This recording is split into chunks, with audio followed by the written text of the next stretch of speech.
Hello बच्चों, let's read this question. Four cards are drawn one by one with replacement from a well-shuffled deck of playing cards. Find the probability that at least three cards are of diamonds. हमें probability find out करनी है कि जो three cards है वो क्या diamonds हैं. सबसे पहले हम इस क्वेश्चन से रिलेटेड की कॉन्सेप्ट को देख लेते हैं. की कॉन्सेप्ट. सो हमारे पास कॉम्बिनेशन फॉर्मूला क्या होता है? Combination formula. अगर हमारे पास टोटल वेज n है तो उसमें से अगर हम r वेज की तरह हम चूज करते हैं तो फॉर्मूला क्या होता है? NCR is equal to n factorial divide by r factorial n minus r factorial. ये हमारे पास कॉम्बिनेशन फॉर्मूला होता है. अब हमें इस क्वेश्चन में क्या क्या गिवन हम देख लेते हैं. हमें इसमें फोर कार्ड्स हमने ड्रॉन किए वन बाय वन और हमें प्रोबेबिलिटी निकालनी है that at least are three cards of diamonds. So total कितने कार्ड्स होते हैं? टोटल नंबर ऑफ कार्ड्स कितने होते हैं हमारे पास? टोटल नंबर ऑफ कार्ड्स 52 होते हैं. और उसमें से डायमंड कितने होते हैं?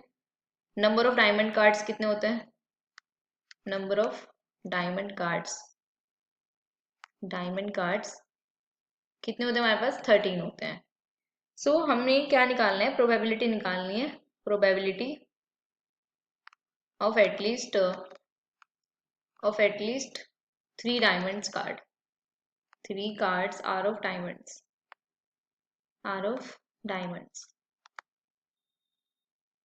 दैट मीन्स हमें क्या फाइंड आउट करना है? प्रोबेबिलिटी फाइंड आउट करनी है.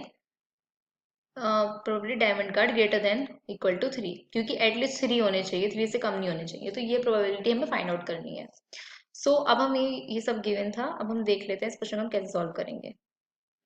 सबसे पहले हम फाइंड आउट कर लेते हैं probability of getting diamonds card. Probability of getting diamonds card. Diamond cards. क्या हो जाएगी प्रोबेबिलिटी? अगर हम कॉम्बिनेशन फॉर्मूला अप्लाई करें, 13 डायमंड्स कार्ड होते हैं, उसमें से अगर हमने एक कार्ड चूज किया, वन डायमंड, और डिवाइड करेंगे टोटल नंबर ऑफ जितने भी हमारे पास होंगे, टोटल नंबर ऑफ जितने भी कार्ड्स होंगे उसमें से एक कार्ड चूज करा जाएगा. तो क्या हो जाएगी प्रोबेबिलिटी? यहाँ पे हो जाएगी प्रोबेबिलिटी हमारे पास 13C1 डिवाइडेड बाय 52C1.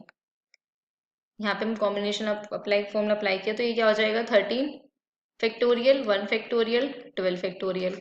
ये हो जाएगा 52 फैक्टोरियल, 1 फैक्टोरियल एंड 51 फैक्टोरियल. तो यहाँ पे क्या आ जाएगा? ये 13, क्योंकि 12 फैक्टोरियल से 12 फैक्टोरियल कैंसिल आउट हो जाएगा, और यहाँ पे आ जाएगा 13/52. तो ये क्या हो जाएगा? 1/4. So probability of getting diamond cards is equal to 1/4. अब हम निकाल लेते हैं प्रोबेबिलिटी ऑफ, ये क्या है? Probability of getting diamond card, that is probability of D. अब यहाँ पे फाइंड कर लेते हैं प्रोबेबिलिटी ऑफ गेटिंग या probability of not getting diamond card. Probability of not getting diamond cards. इसकी प्रोबेबिलिटी क्या हो जाएगी? Probability of not diamond card is equal to क्या हो जाएगी? यहाँ पे ये आई है डायमंड कार्ड्स की, तो क्या कर देंगे? 1 माइनस कर देंगे. 1 माइनस 1/4, क्योंकि प्रोबेबिलिटी का सम क्या होता है? 1 होता है, तो उसको 1 माइनस 1/4 कर देंगे, 3/4 आ जाएगी हमारे पास.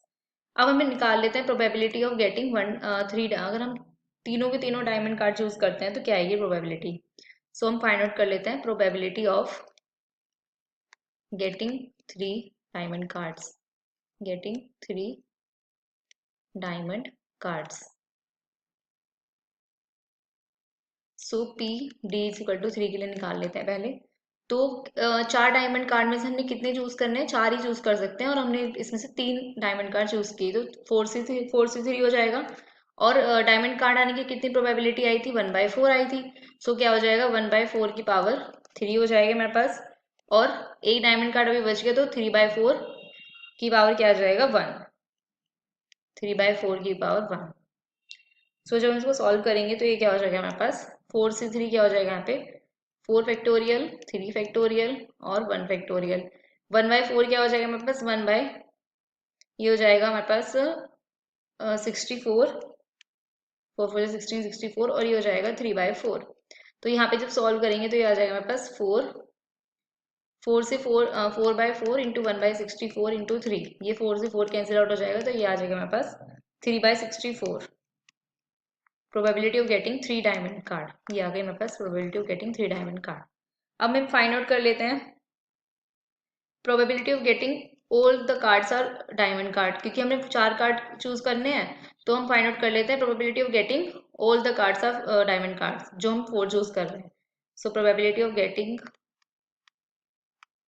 4 डायमंड कार्ड्स, 4 डायमंड कार्ड्स,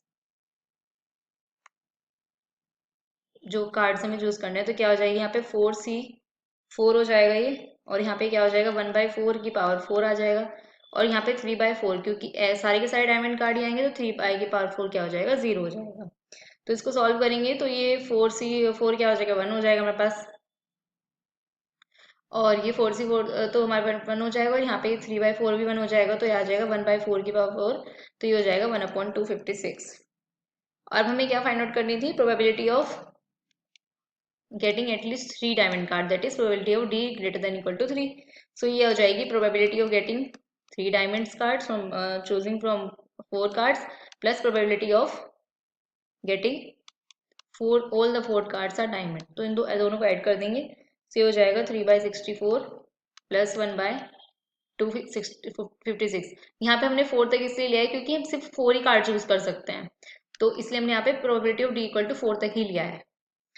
तो यहाँ पे क्या हो जाएगा 3 ये जब इसका एलसीएम ले लेंगे तो 256 एलसीएम आ जाएगा, और यहाँ पे वापस आ जाएगा 12 + 1 13, तो 13। सो ये क्या आ जाएगा आंसर हमारे पास 13/256। So this is the required probability and this is the final answer. I hope you understood it well. Best of luck.